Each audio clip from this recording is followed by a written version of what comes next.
ইসলাম ধর্মে খাবার খাওয়ার আগে এবং পরে দোয়ার নিয়ম রয়েছে। নিচে খাবার শুরুর দোয়া এবং খাবার শেষের দোয়া দেয়া হলো। খাবার শুরুর দোয়া। খাবার শুরু করার আগে বিসমিল্লাহ বিসমিল্লাহি ওয়া আলা বারাকাতিল্লাহ বলা উত্তম। আরবি বিসমিল্লাহি ওয়া আলা বারাকাতিল্লাহ। উচ্চারণ বিসমিল্লাহি ওয়া আলা বারাকাতিল্লাহ। অর্থ আল্লাহর নামে এবং আল্লাহর বরকতের ওপর ভিত্তি করে খাবার শুরু করছি। সহজভাবে শুধু বিসমিল্লাহ বললেও খাবার শুরু করা যায়। খাবার শেষের দোয়া। খাবার শেষ করে আল্লাহ তাআলার শুকরিয়া আদায় করা সুন্নাত।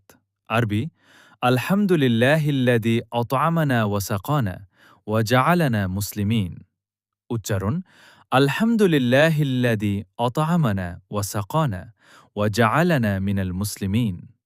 অর্থ সমস্ত প্রশংসা আল্লাহর জন্য, যিনি আমাদের আহার করিয়েছেন, পান করিয়েছেন এবং আমাদের মুসলিম হিসেবে সৃষ্টি করেছেন।